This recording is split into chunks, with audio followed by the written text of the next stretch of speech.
Raila Odinga factor, he's just an accomplice. Raila Odinga has given William Ruto the through pass to continue looting the country. The Gen Z had cornered this man completely. And Raila Odinga is the one who revived him. Had he allowed the Gen Z to deal with that matter, we would not be where we are today. So, he is the one who saved him. My viewers, I'll use this platform to expound on the point of Gachagua that Raila Amolo Odinga really wasted Kenyans. He spoiled it for Kenyans. But before I take you through, please, if this is the first time you're watching my videos, kindly take a second or two to subscribe. After subscribing, kindly watch my video, and then at the end of it, let me kindly see your comments on the comment section. Through the comments that I read there, I'm able to learn on what is happening in various parts of this country. Let me give you 2 seconds to subscribe before I proceed. Thank you so much for subscribing. My number is here. Anytime you can call and share with me, and you can also text as well. You can also support the channel. Let me proceed.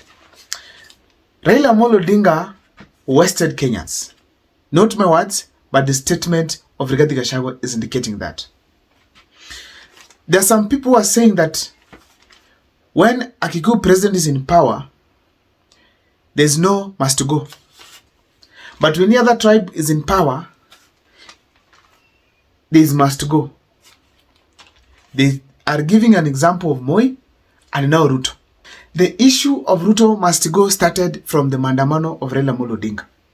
Raila came along and said that votes were stolen, high cost of living, and because of all those things, Ruto must go. So the Ruto must go slogan started from Ruto's brother, Raila Amolo Odinga, the elder brother. Now, as we speak today,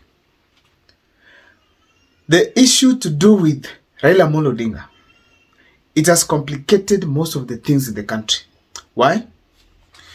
When the Gen Zs led the rest of the Kenyans to the streets to campaign or to protest against the Finance Bill 2024, they had few things in mind. Direct and simple. One, avoid unnecessary expenditures like travels to abroad for no reason. That's number one. That did not just come from nowhere. It came as a result of President William Ruto traveling every month without any significant reason that is beneficial to Kenyans. Just to go and make pictures across. And it was wasteful because right now nobody is interested in him. Now he's not even traveling. We are now seeing people coming in from very small countries. So in a nutshell, as we speak today, the Gen Zs were clear. We don't want more travels. Keep the money and let's have that money used in developing the country. Now, the Gen Zs were also asking for extravagancy of the leaders in power to come to an end. A leader wearing 50,000 belt, 6 million, and watch. That was basically extravagant. And the leaders were not even, they were very ignorant. They didn't care what the public was thinking about them. These people were flying with choppers right, left, and center, going to meetings to do nothing. Not even going to launch a road. Where you realize that the Minister of Roads by then, Kipchumba Murkomen, was flying more than using the roads that he's in charge of. So, ladies and gentlemen, when the Gen Zs came out with those money issues, amongst them all, it is this one for extravagance of leaders, wastage of public resources, corruption, so many things that could be stopped by this country, incompetent leaders and the staff. William Ruto did not listen to them. They went to demonstrate and occupied parliament. Then these people were shot and then they were killed. Most of them, some of them. After the killings, abductions started, where these people were taken into custody. Nobody knew where they were. Those who were lucky came back home. Those who were unlucky, they were found in city mortuary. Some of them, we don't know where they are till today. Probably they're going to be found in a certain forest, may God forbid, or they're going to come back alive while very old. Ladies and gentlemen, While Gen Zs had put the mood that we need the government to perform well, William Ruto dissolved the cabinet, and Raila Amolo Odinga came in a handshake in the name of cooling the temperatures in the country. Then people asked themselves, when there was extravagance in government, why didn't Raila Amolo Odinga talk? When there was corruption, why didn't Raila Amolo Odinga say anything? When Ruto was increasing the borrowing railway and center and there's no development, why didn't Raila Amolo Odinga talk? When we have William Ruto traveling to all parts of this world without doing anything for Kenyans, where was Raila Amolo Odinga?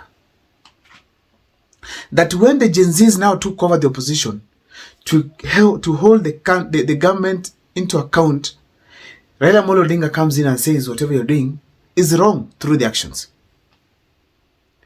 That is what makes Raila Amolo Odinga to be the traitor for Kenyans. Why?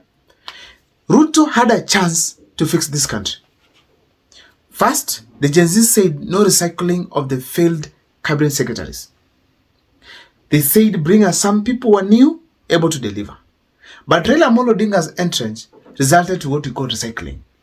To an extent where Raila Amolo Odinga also gave his men who have been politicians and failed as governors, and some of them failed as members of parliament, and he took them to government as experts.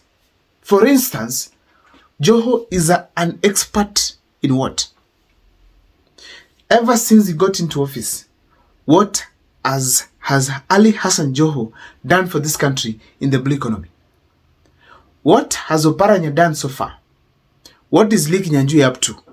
What is Opiyo Wandayi up to in energy? We are not even getting any form of reforms, like even a fight to reduce the cost of electricity. Nothing. He's simply telling us how Luo Nyanza has gotten money, how only Luo Nyanza, Migori, Kisumu, Awendo, Homa Bay and stuff. But in Kisii here, has he told us the amount of money that has been put aside for development, for infrastructure, of electricity connectivity? No. In Mombasa, nowhere. In Nairobi, no. He's not talking of any other parts of this country, but he's just talking about Luo Nyanza. To an extent that members of parliament, more especially the senators, came out to speak about it. So ladies and gentlemen, what are these experts doing? Nothing significant. In a nutshell, Raila Amolo Odinga gave William Ruto the environment to do worse, to continue doing whatever he was doing. I've given you protection, no protests, no nothing, just do whatever you're doing, I'm here. As simple as that.